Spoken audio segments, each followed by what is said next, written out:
Good morning and good afternoon, everybody. Thank you for joining us. We want to go ahead and get started now. We just give an extra minute for a few more attendees to join. My name's Tyler Bond, the jack of all trades here at Deephaven Mortgage, and we're excited to have you on for a power hour.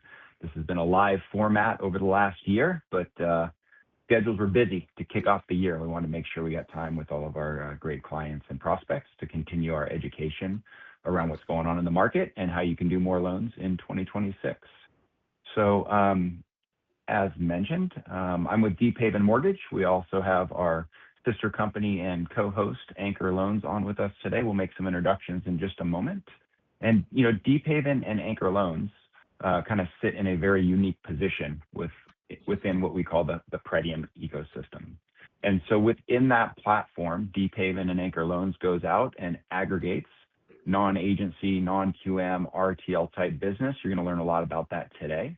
And they're uniquely positioned to be supported by Pretium, which is a $62 billion asset manager, which really gives us more optics and more liquidity than most out there in this marketplace to continue to help drive forward production and awareness and growth opportunities in residential real estate.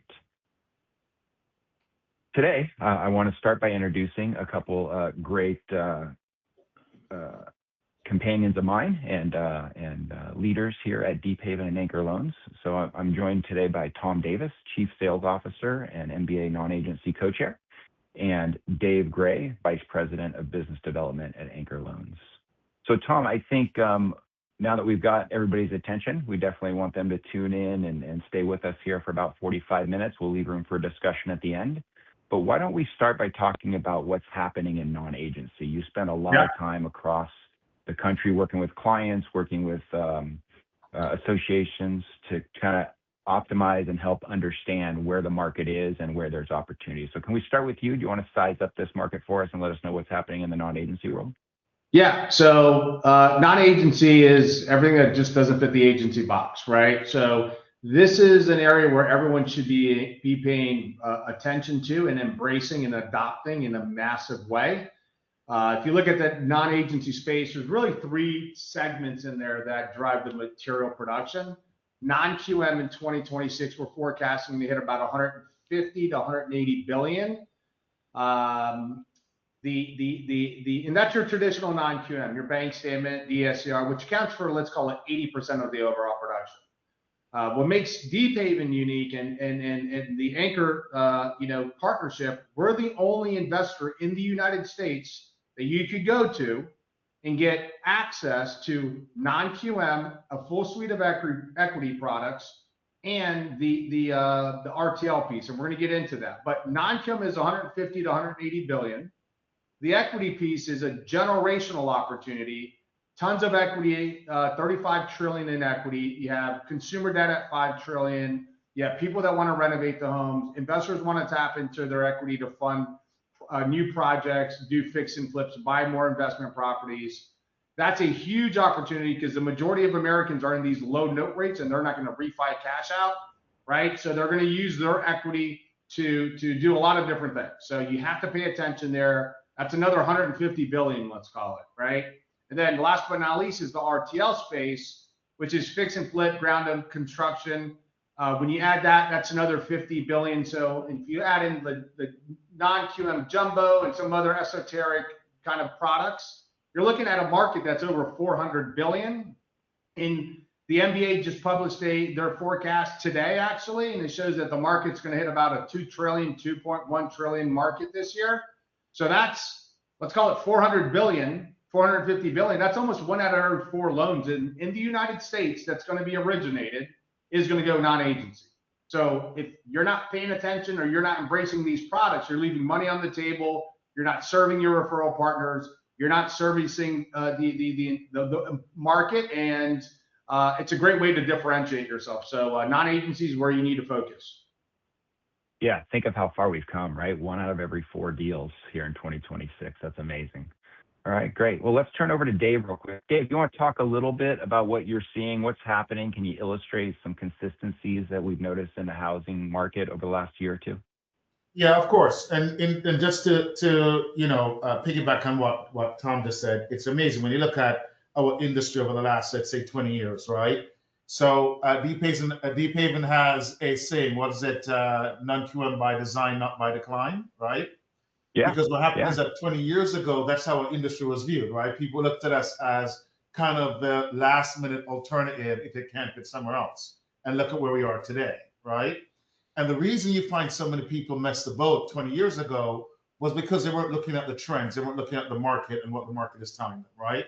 So tying into what you're asking me right now, when you look at what's going on in the market, here's why RTL is a space that you need to be focused on. So for as long as I've been in the business, right, we've had a shortage of homes. That continues to be the case today, but we're heading in the wrong direction, right? 15 years ago, the trend was around 2 million homes is what we needed. Today, it's all over the place, but anywhere between 5 to 7 million homes is what we need in today's current market, right?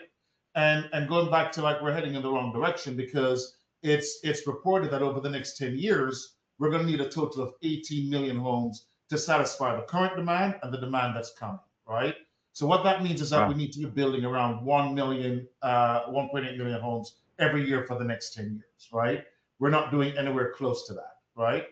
In addition to needing new homes, net new homes, we also have an aging populace, right? So when you look at the average home in the United States today, they're around 40 years old. So they're going through that stage where they need to be rehabbed and resubmitted back into the market, right?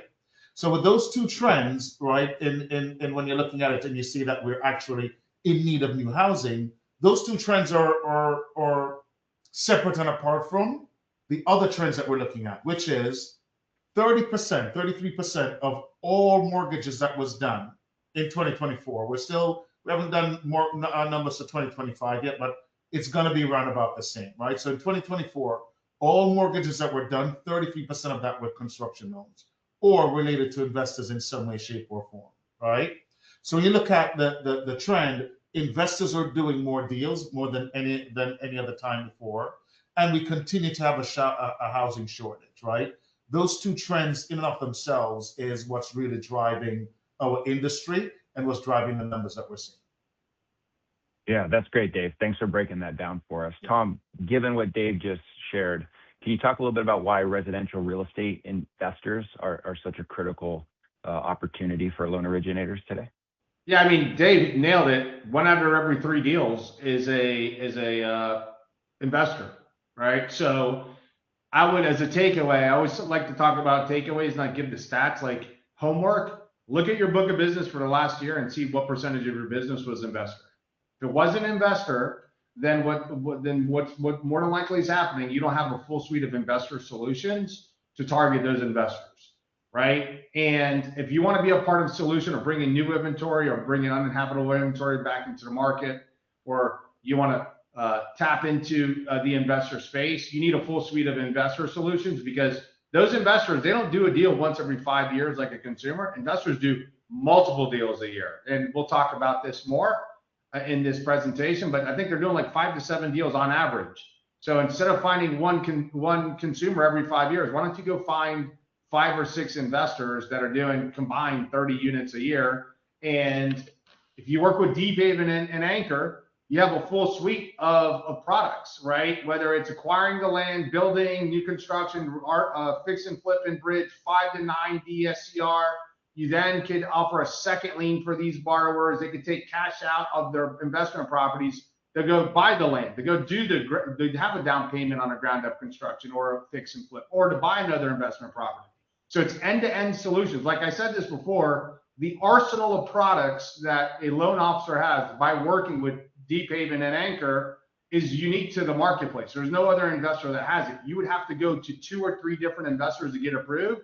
Working with Deephaven in tandem with Anchor, you could provide products to your investor community and have end-to-end solutions, so they don't have to, your investors and builders and developers in your market don't have to go anywhere else. They just come to you and you get repeat business. Yeah, that's great, Tom. Great call outs there, and love the passion for the continuity of the solution. Dave, what else pops off the screen here for you? Why else are residential real estate investors important to a loan originator? So, I was just like looking up the numbers because Tom said the average investor does 5 deals a year, right? And that's been kind of the number for the past 5 years. And I remember looking this up a few weeks ago, and that number has actually increased. It's just under 7, right? And it makes sense when you're looking at the market and how the market is growing, right?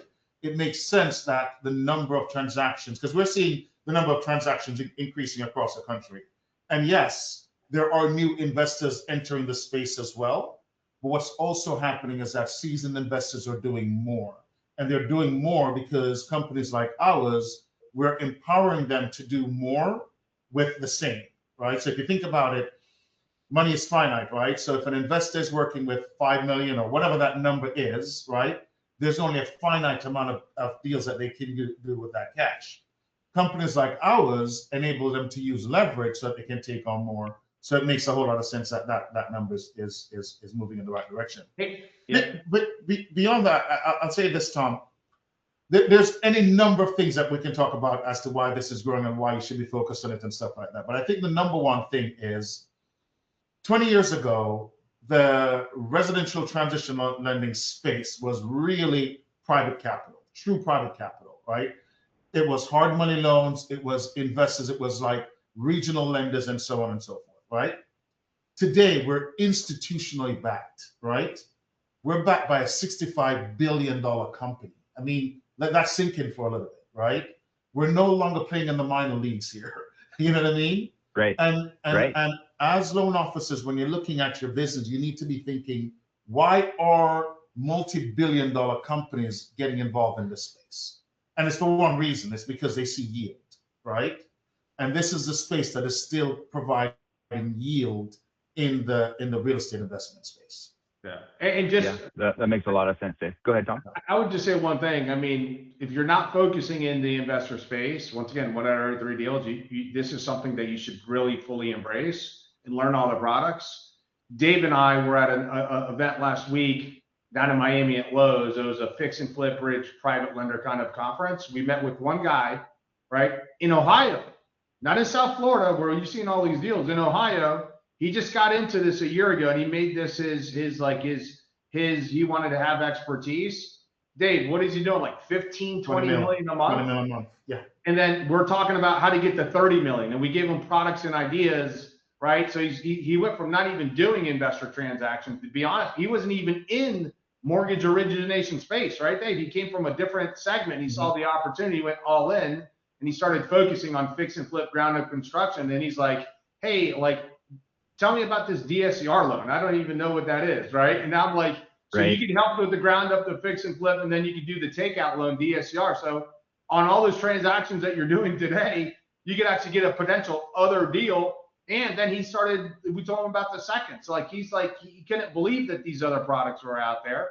And it's just another revenue stream to his business that he's had great success by focusing in a space that, you know, a lot don't really pay attention to because it's newer. They haven't heard about it. They're used to conventional and Ginnie Mae products. And this is how he differentiated himself in his community. And you wouldn't think 20 million is a lot of production out of a market that you wouldn't think that how much volume is being done there. Out of a 2-person shop.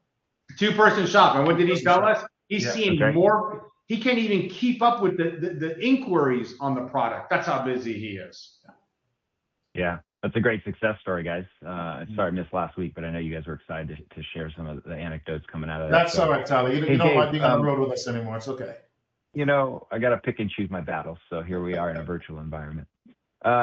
Hey, so Dave, one other thing I want to kind of share as we talk through residential real estate investors, the definition of that investor is actually a little bit bigger than just an investor borrower, right? Obviously, somebody's got to be the name on the loan or an entity's got to be the name on the loan. But you and I have shared or tried to educate that the network you want to build, right, as we talk about sourcing, is bigger than just the borrower. Can you kind of broaden that a little bit? What other roles are critically important to this growth?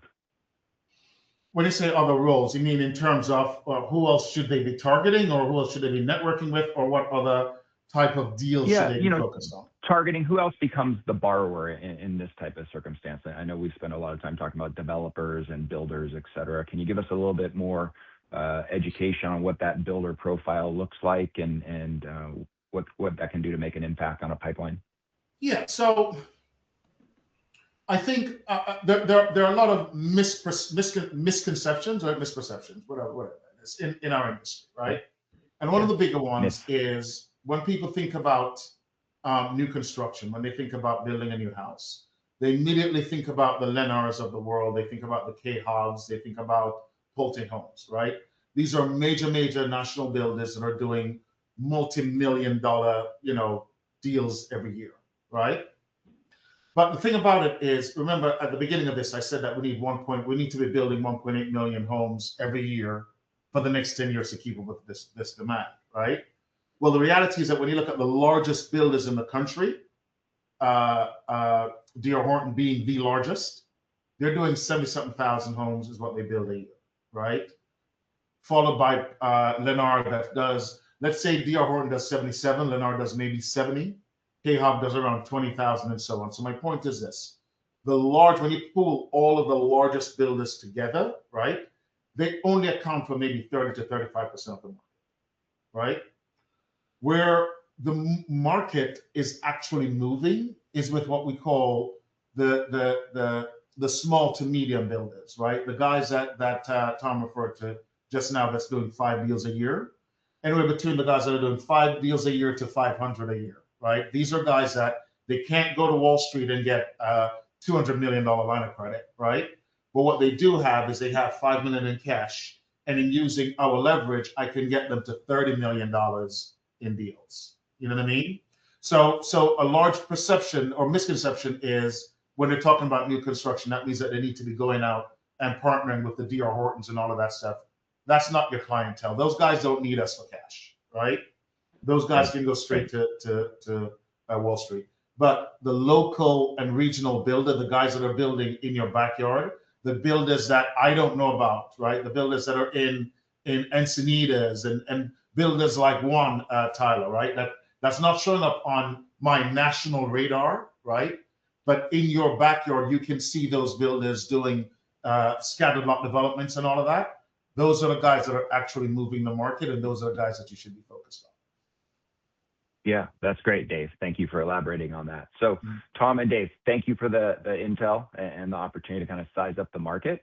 I want to go ahead and transition and bring on a couple of our product experts that are going to join us today. So, Mike and Ben, I think you guys are out there. If you want to flip the cameras and the microphones, we'll do a little introduction here. Michael Mina runs business development out of the West on Dave's team at Anchor Loans, and Ben Johannes runs business development for the eastern half of the United States. They both travel the country, have relationships everywhere, but we've got them kind of splitting up the country and really supporting our teams to continue to grow this appetite for investor lending. So I wanted to bring you guys both on here. And why don't we start by talking a little bit about the toolkit. So Ben, let me start with you. We'll go east to west as the sun rises. Why don't you talk a little bit about some of the products that are actually really in this solution for investors? Dave and Tom hinted at them, but you want to dig in a little bit deeper on the first half of this solution set? Sure, absolutely. Yeah, I would love to. Hi, everybody. Ben Johannes here. So the products that we have over at Anchor is primarily it's 3 sets that pretty much cover the gamut when it comes to real estate investor like financing and projects. We have the fix and flip and fix and hold. With these products, we actually lend up to 90% of total cost, LTC, give you 100% of construction, and the biggest differentiator with us and other lenders is $15 million per loan, which is highly unusual, which again covers a lot of where the market as a whole is going with inflation and everything else. So you factor that in everywhere you go, home prices are just ballooning. So we're basically preparing ourselves for that, which is why we're allowed up to $50 million loan amounts. Maximum terms anywhere between 12 to 24 months, depending on the project size. Sometimes we'll go up. All these loans that we offer the ability to refinance into a DSCR, right? So you can go into a rental product from there. Outside of the fix and flip and the fix and hold, we also have the investor bridge, right? So this is a loan where I like to call it, it's the home for misfit loans, right? So if you have a project or a borrower that has, let's say, a project that they completed and they're looking to sell it, but the project's taking longer to sell and their current loan is coming due, instead of staying in the existing loan, and continuing to pay the extension fees and so on and so forth, they'll go ahead and go into a bridge loan. We'll give them more time to sell the property or stabilize the asset, whatever the case may be. And the last piece would be for us the ground up construction loan, where we can actually do a single asset, 1 to 4 unit building, or even we can do scatter. Who's got a 40-acre lot, they're looking to build 40 houses at a time, we can actually finance that as well. Yeah, that's great, Ben. Definitely appreciate the highlights there. I think some questions will pop up. So for those of you with us in your home office or in your office today, you can go ahead and use that chat feature and start asking questions. We'll come back to those here in just a moment. Mike, let me pivot over to you real quick. While you spend a lot of time, just like Ben does, on that first half of the grid, you're very experienced in DSCR, and that's got a little bit more recognition in the marketplace over the last few years with brokers and loan originators. You want to just kind of highlight kind of what the back end of the solution looks like from a DSCR or long-term financing opportunity? Sure. Thanks, Tyler. Great to meet everybody. So obviously, just like Tom said, we've seen a significant uptick in DSCR transactions in the market. Investors are using that cash flow to using that equity to grow their portfolio. So we're using the cash flow of the property to qualify the loan, which is huge. So as long as the property is cash flowing, sometimes we can go at a 1.0 DSCR, but we'll qualify the deals at the cash flow of the property. Now, if they have a really low rate on a DSCR, they can go ahead and do the DSCR second as well. So there's the option there. So on the DSCRs, we're up to 80% LTV, up to $2.5 million on our loan amounts. We can qualify off the IO or the full PITIA. And we also have no ratio options for the DSCR. The good part about Anchor and Deephaven's relationship, if they do a construction loan or a rehab loan, we have no seasoning, right? So the minute that they drop that hammer, they can go ahead and refi on the as-is value of the property. So that's a really big deal, because a lot of lenders do have some seasoning requirements as well. So that's kind of the gist of our DSCR programs. Yeah, that's great. You guys, let's talk a little bit about what we're seeing, like what deals are getting done in this market. So I'll invert it, and we'll start with you this time, Mike. What are some of the requests coming in? What are some of the deals that are in the pipeline that are either right down the middle of the fairway or need some of the expertise and experience that Anchor and Deephaven bring to the table? What are you seeing out west? Sure. Out west, we're actually seeing a lot of ground up construction, as we all know. So going back to kind of what Ben said about the bridge. So there's the bridge option to actually give you a little bit more time after you've built a property, but there's also the option prior to you buying a piece of land, right? So if I buy a piece of land and it's not entitled or permitted yet, I can give you a bridge loan to actually bridge that gap between getting your permits and entitlements ready to go and then, refinancing you into your ground up construction. So we've automatically just created 2 opportunities for you guys to make money, right? We have the initial bridge, and now we have the ground up construction. And then when we're done with that ground up construction, we can actually go ahead and exit into a DSCR. So there's plenty of opportunity, and one deal can actually turn into 3 opportunities for you guys to make money. But just to give you guys an example, I just closed on a loan that was in Los Angeles. It was a ground up construction loan. Did the bridge first because they needed to get plans and permits. We all know in LA it does take a little bit of time these days to get permits. So we did the bridge first. Then we went ahead and just refinanced them into their construction loan. The cool part about it is there was room in the deal to actually give them some interest reserve. So what that means is we can actually pay for their payments throughout the life of the loan for the 12 months or the 18 months that they have. This was an 18-month loan with 12 months interest reserve. So now what Anchor's doing is helping them actually cash flow more, taking care of their interest payments, right? 85% of them, while they're constructing the project, so they don't have to come out of pocket every single month with the payments. So that was great. Got that deal done in about 3 weeks for them. So they're constructing now, and hopefully we can get that DSCR on the exit when they're all done. And then we had another couple in New Orleans as well that were ground-up construction as well. Investor owned them since 2021, had a little bit of equity in the land. We ended up giving them some 9 months on the interest reserve as well to help them on the cash flow, and they're building currently. So that's kind of what we're seeing out here on the West Coast. That's great. It's kind of like optimizing the leverage capabilities of the program, right? So always a great tool to have for borrowers. Ben, let's talk a little bit about what's happening on the eastern half of the U.S. Not dynamically different, but you see some deals that look different than what Mike touches on a daily basis. Anything that you can share with us? Absolutely. Yeah, no. So can you guys hear me okay? Good? Perfect.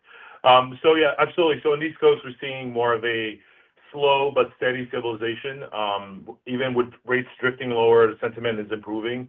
The biggest thing on the East Coast we'll see primarily on the Northeast, where I'm at in New Jersey, is the lack of inventory, right? So what we're seeing a lot more now, where let's say during the pandemic highs, where you have folks, new investors like a lot of investors like that I knew, I'm an investor myself, right? These are some guys I knew were coming in, jumping ahead first. You just throw a rock, you hit a house, and you get a good deal, and you make a lot of money. A lot of those types of opportunities kind of like going away. So what we're seeing more is actual like in professional investors, guys who are doing this for a living, we're sticking their heels in and working this out within this this particular market. I have one particular deal that comes to mind is in New Jersey. I have an investor buddy of mine. I helped them get finance a property in Kelowna, New Jersey. You picked it up for, I think it was like 900 and change. Put like close to 700,000 into it. And at the time I thought, you know, his numbers were a little off with the ARV and the future value. He stuck it out, and somehow, some way, this particular timeline with the high interest rate, he's getting offers right now in the $3 million range, right? So this is where for me specifically in the Northeast, we're seeing even where it doesn't make sense, where values are just ballooning with 6-7% interest rates, the opportunity is still there. Now in the Southeast, on the other end, it's stabilizing a bit more. You're probably seeing it more in Florida, where the pandemic highs, where properties were going up like crazy, and construction was insane, values were insane. Now that market is softening a bit, but still we're seeing, again, professional investors sticking it through, doing projects, completing them, and getting their return on the back end. Actually just did another investor bridge scenario for a client of mine, who she bought the property, did the project. It's taking longer to sell. I moved her into a bridge loan. Now she's getting the additional 12 months that she needed to sell the house at the price point that she was expecting to sell for. So overall, yeah, the opportunity is still there. Both Tom and Dave alluded to that earlier, with the fact that small to medium-sized investors are creating new inventory. We need them. That's why we're here. That's why we're encouraging your brokers to reach out to your existing book, really start pushing them and introducing them to these products, because that's how we're going to solve the housing growth in this country. Yeah, that's great, Ben. Let me add a little color from a DSCR standpoint. So there's actually two kind of programs or features that I think are complementary to what you guys are seeing on your side, that are really driving additional adoption by loan originators and opportunities across the market. So number one is, about a year and a half ago, since we've been working so closely together and we understand the asset, we've actually removed the seasoning requirement for fix and holds that are going to be retained as an investment property using a DSCR. And so when we look at the data, about 40% of the fix and flip business that looks like a fix and flip up front is actually turning into a fix and hold strategy. And so the way that we look at it here at Deephaven is, when the hammer gets put down, we'll reestablish value, we'll allow for a cash out DSCR refi, almost streamlined, right? It's pretty easy, but there is a new value, there is a new underwrite. But that's really taking shape, and a lot of investors in the market are enjoying the continuity that a loan originator can bring, because they understand the products of the overall solution set. The other piece that I know Tom will highlight here again in a minute is, we actually have a DSCR second lien. It's a closed-end second, and that allows investors to pull money out of their existing investment property to reinvest into their portfolio. And so two quick examples that I like to illustrate. If you've been originating deals with investors for 4 years or more, there was a little strip in 2019, 2021, where investment properties were being financed below 5%. Those rates are untouchable, right? Those investors probably should not be refinancing and doing a full cash out refi. However, they're sitting on 5 years of rapid acceleration in terms of equity. So we've got a DSCR qualified HE loan where they can actually pull out money from those existing investment properties to rehabilitate those existing properties or to use for down payments for new properties. So we're seeing an uptick in investors pulling money out of their existing properties to go and use for another fix and flip, to use for another DSCR purchase, et cetera, which is a really good sign in the market. The other thing that is important there is if you just started working with investors and you helped them get a DSCR in the last year or two, more than likely they're sitting on a 3 to 5 year prepay to be able to get the best rate available on that day of the week. If you use a DSCR second, you're not breaching that prepay on the previous loan.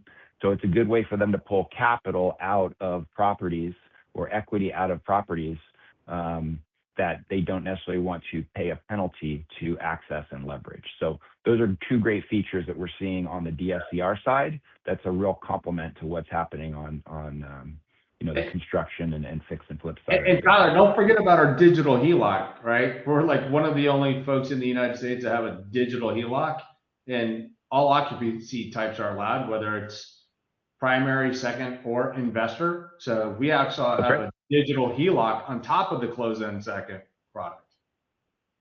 Yeah, absolutely, Tom. And I always like to be careful. Today, that HELOC would be qualifying on an investor's bank statements. We do not have a DSCR HELOC yet, but we'll get there real soon. But lots of tools there to lean into an investor and help them create the liquidity they need to continue to manage their business. Yeah, and another thing. Do you have DSCR second? I was going to say one other thing. Look, the reason why investor transactions have increased, part of the bill, I forgot the name of the bill that was passed, the Big Beautiful Bill the Big Beautiful Bill. There is a tax provision in there that allows real estate professionals, and a real estate professional is someone that has over 700 hours in real estate services, to leverage your investment properties and write off and do accelerated write-offs, whether the it's called bonus depreciation. That's the provision in the bill and allows you to accelerate depreciation. And so you have to get a cost segregation study. So I would recommend, your investors, the wealthy investors that are in this space, they leverage this as a tax strategy. They go and get a cost segregation study, and then on average you could write 20% off of that investment property against your income, your traditional W-2 income. So let's say you buy $1 million property and you do a cost segregation study and you could write off 20%.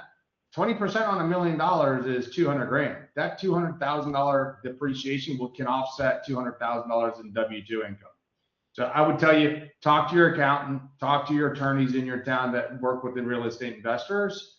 But that's a reason why people aren't buying investment properties. And the super wealthy, right? They're not buying $1 million property. In my hometown in South Florida, a realtor friend of mine that sold me my house, she had one family with about $30 million in real estate property, and they were able to take like a $6 million write-off off their income, off their other ways that they make income. So you're working with high net worth, sophisticated borrowers, and they want these products, right? And you're not the wealthy that are buying investment properties for a tax strategy. They're buying these every single year because they want a new offset to the income they're making on their traditional income. Yeah, that's great, Tom. Thank you. Great segue too. Let's start talking about referral networks and investors. Ben and Mike, thank you for those examples. Great job. Hopefully that highlighted a few layups for the crowd here. Dave, let me start with you. You're both an experienced investor, but then you also represent an institutional investor here in loan origination and product expertise. How can we help loan originators find more of these deals? Yeah, of course. So I'm gonna put like a little exclamation on what Tom just said. So since the beginning of this call, we're talking about the growth in this industry. We've spoken about the opportunity and all of that stuff. But here's what it comes down to. Institutions are pouring more capital in the space. Congress is making laws, right, to encourage people to invest more in this space, right? Those two factors should tell you everything that you need to know about the mortgage industry and where it's going as it relates to investors, right? If there's more capital being assigned to it, and if Congress is making laws that are actively encouraging people to do more of these deals, again, it should speak volumes. As we talk about like prospecting or finding investors, so we've been doing this a while now, Tyler, and we like to talk about go to your local meetups, your local real estate investor meetups. You know, talk to your CPA, talk to your realtor, and so on and so forth, right? The reality is that investors are literally everywhere that you look, right? And the biggest thing for me is drive your neighborhood, right? Drive your neighborhood, look at what's being built, look at what's being rehabbed. And again, we're salespeople, right? Get into the conversation, right? If you're going down the street and you're seeing like a property that's half built, have a stop, have a chat with who's doing the building, right? Who's the investor, who's the GC, and so on, right? The more you and put yourself in a position that you're having these conversations, right? The more it comes, right? So whilst and I know what you're looking for, Tyler, you're looking for me to say, you know, area meetups, you know what I mean? Use LinkedIn, go to wholesalers, and so on. But the reality is that literally, if you are in the mortgage industry or you are around the real estate industry, just start having conversations. That's my best advice. Get into the conversation. Yeah, fantastic, Dave. I think a segue, I'll turn it back to Tom here in just a minute because he's always got some creative ways to lean into it. But you know, one segue or one low-hanging fruit for most of you loan originators is I think today real estate agents are still a primary lead source, right? It's a core part of your network.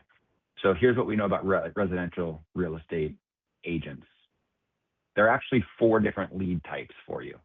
Number 1, they need to pre-qualify buyers of homes, right? Number 2, they're self-employed. Therefore, they are a non-QM or non-agency borrower, and most realtors want to own their primary residence that they live in. Number 3, a significant portion of residential real estate agents actually invest, right? Upwards of kind of 32% last time I looked at the macro data of real estate agents have a second property or an investment property. And guess what? They want another one. If they've got 2, they want 4. If they've got 4, they want 8. And then the 4th piece there is residential real estate agents are calling on builders and investors because they need to fill their listing pipeline, just like you need to fill your origination pipeline. So I think the lowest hanging fruit is tap into your existing network, ask the people that are giving you deals today what they know about residential real estate investors, who they're working with, and if you're allowed to tap into that network for an introduction or to educate them on what's available, right? So that's my 2 cents on some low-hanging fruit for the audience. Tom, you're a marketing genius. I know you look at these boxes up here, the Jeopardy board of non-QM and investors. What is a call out for you? Or are there any great ideas you'd have from this group? I like the local real estate investor clubs, and the reason I like that is because if you go to that, right, you're gonna have first-time investors, mom and pop investors, professional savvy investors, and if it was me, with the product suite that you have available through Deephaven Anchor, end-to-end solutions, and you get a flyers around these solutions, and you go to these events, and you present or you talk about, hey, I could provide solutions for anybody in the room, right? No one else that's going to be there could provide you a full suite of end-to-end solutions for investors. So you could differentiate yourself from everyone else in that room, whether it's, once again, acquiring the land, doing the ground up, not just doing a ground up. You know, most investors that offer a ground up and fix and flip, they only allow you to like 3.5, 5 million. Like Anchor's like standard is 15 million, and they can make exceptions. Like that goes above and beyond. Like everyone's going to want to be your best friend when they hear you could do that, right? Then you have a DSCR second. You could do 5 to 9. You could do, digital HELOC, a full doc for investor, like you have a full suite. So I would start there because everyone that's there, they're going to want to learn about one of your products, probably multiple, probably your entire suite. So they can have liquidity from whenever they want to acquire to they want to dispose, right? Or right, there's different strategies, and you have all the products in the market. That's where I would start. Obviously, real estate attorneys, that's a great one. CPAs, they work with high net worth folks who have that they want to help them optimize their tax strategy. A lot of folks are leveraging real estate properties for tax write-offs. So work with maybe CPAs that have a focus there. Say I have end-to-end solutions for your investor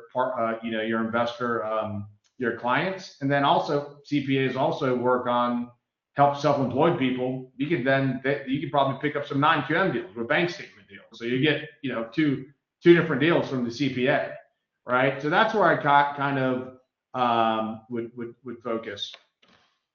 Yeah, perfect. So let's maybe open up some questions. I think we got our corporate trainer Kat in the background. Kat, we have any questions that have started to build up here that we could answer as a group?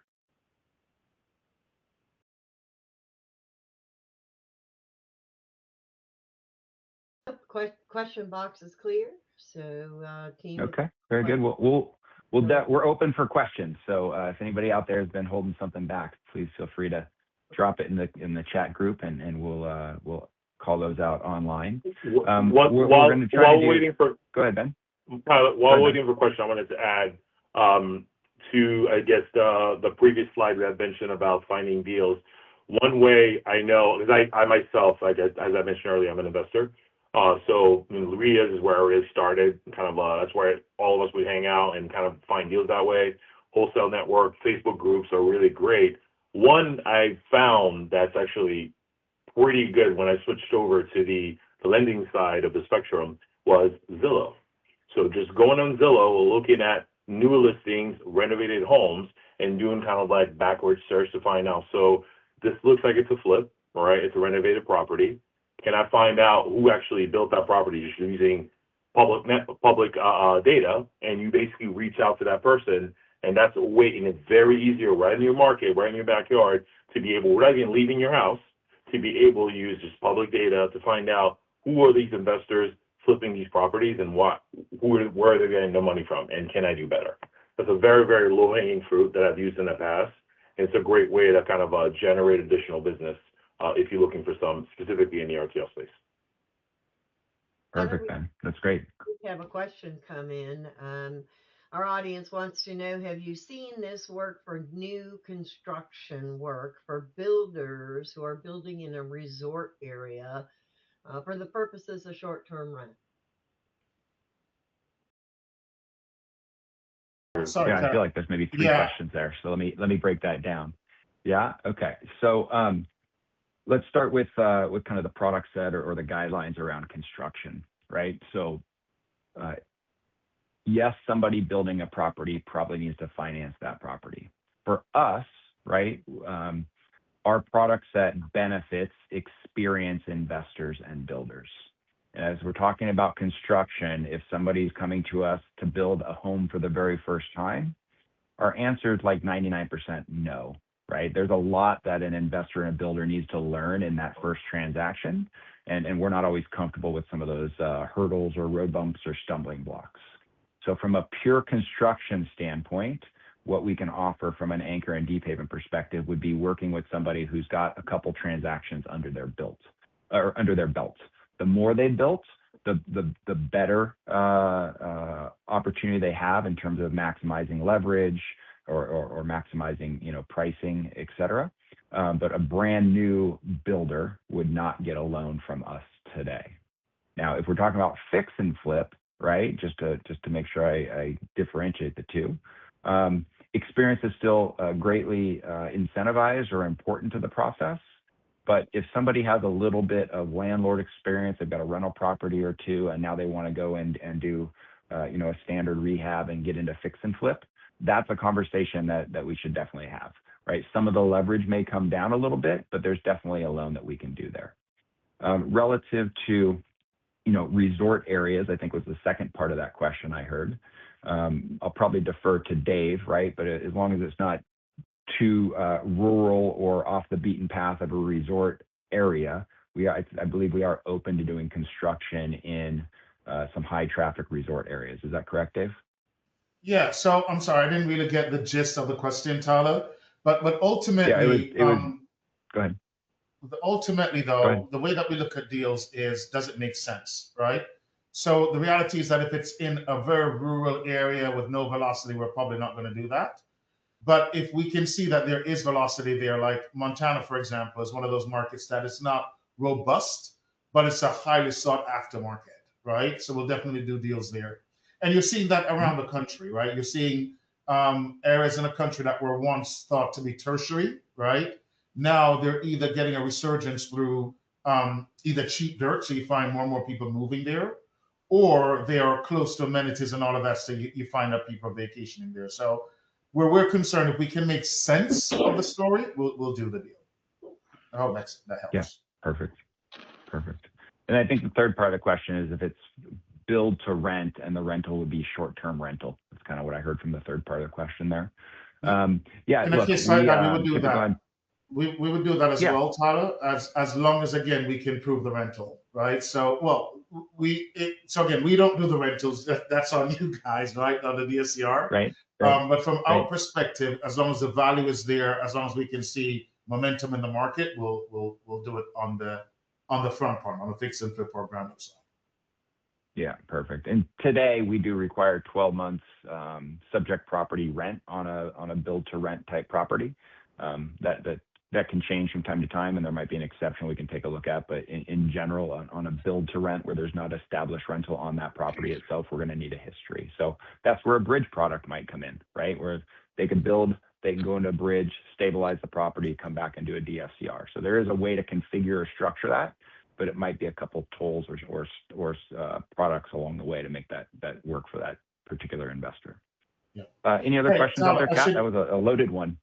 Yeah, it was. Let me say something that I think we kind of jumped over, right? So we talked about no seasoning requirements for Deephaven for a fix and flip loan. Yeah.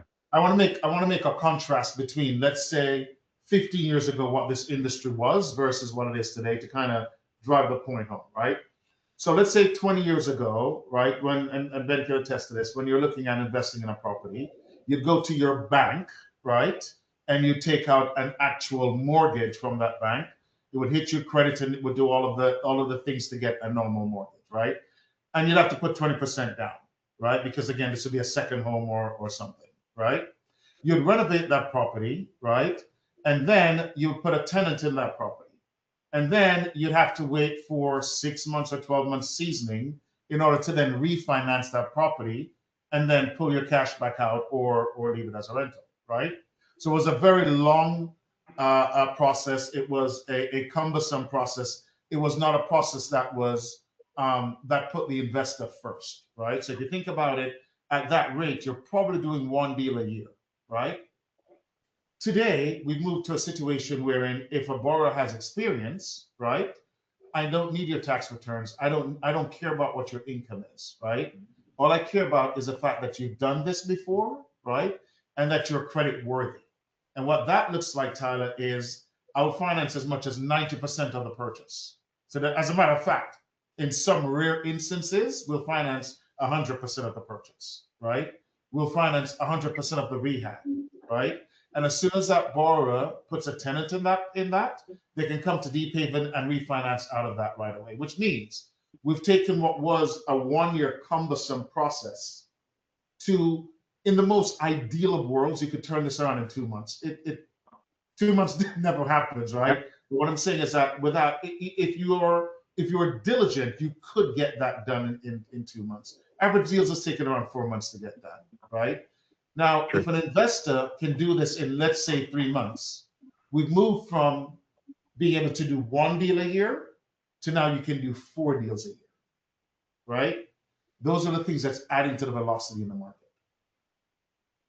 Perfect. That's a great walkthrough, Dave, and a great example. And look, we are seeing Dave, that velocity.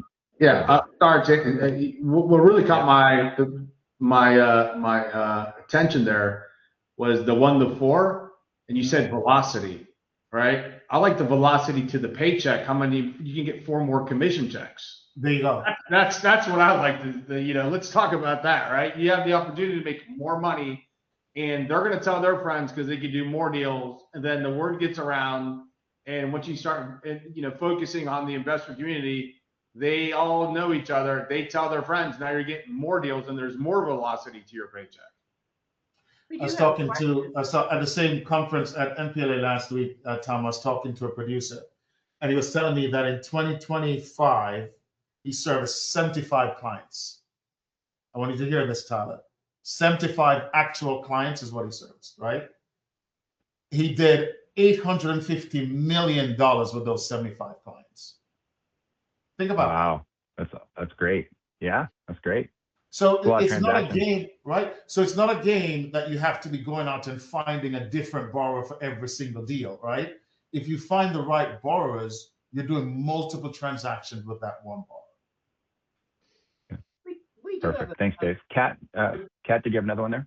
Yeah, just trying to get one more question in here on the bridge loan. What is the LTV on a bridge loan, and what about raw land purchase?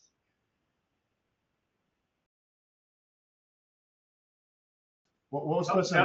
Great question. Dave, do you want to take bridge loan, and what's the LTV on raw land? Do you do raw land? Well, was the question whether or not we'll finance raw land? I'm sorry, I missed the last part of that. Yeah, will we finance raw land? So what's the LTV on the bridge, and can we do raw land? Okay, so yes, we can do raw land, but we're not in the business of financing land, right? So if there is a plan to build, right, we will consider that. Ideally, what we want to do if we're financing land, it just needs to be a ground-up construction loan that we're doing everything all at the same time. But again, if a borrower is, let's say, building in California, and he's saying it's going to take some time to get their plans and permits together and so on, we would finance raw land in a situation like that. And then as it relates to the bridge product, again, it's based on experience, right? But on the top end, we'll finance 80% of the value of the asset. And again, perfect. we don't need tax returns. We don't need W-2s. We're lending purely on the value of the asset and the fact that you're creditworthy. And what that means, when I say creditworthy, is that you've got a 680 or higher FICO. Yeah, that's great, Dave. Thank you. Kat, let's wrap this one. If more questions come in, I know you'll distribute them to us. For the audience that's still out there, I definitely want to point you in the right direction and be a good traffic controller here. So we do have weekly RTL ground up construction training. So the far left QR code is the registration link to get into that cycle. We've got like a 101, a 102, a 103, a 104 course. We'll have you being an expert in no time. So we'd love to have you join some of those. If you actually have a deal that looks like construction in some way, again, non-owner occupied investor type transaction is what we're talking about there. We've got a deal sizer that we just rolled out that will really help you kind of get a quick yes, no, and then you can actually submit or get a quote from that engine as well. So that's the second QR code if you're taking pictures and using your iPhone efficiently this morning. If you're a prospect, you've never even heard of Deephaven or Anchor before, you haven't done a transaction with us and you want to get started, we could take you right here to become a partner. You can enter a little bit of information. We'll shoot you an application this afternoon and get you turned on as a client. Love to build out that relationship, make you an expert, and make you a lot of money. And then last but not least, if you are trying to get familiar, don't know any of our people in your village, you can go to our map over there on the far right and find someone to work with and reach out and start the conversation that way. We appreciate everybody joining us today. We think we brought a lot of content, a lot of value here. If you have any questions, please reach out to your favorite Deephaven account executive or representative or the Anchor team that was here with us today. And looking forward to helping you guys have a fantastic 2026. Thank you for joining us.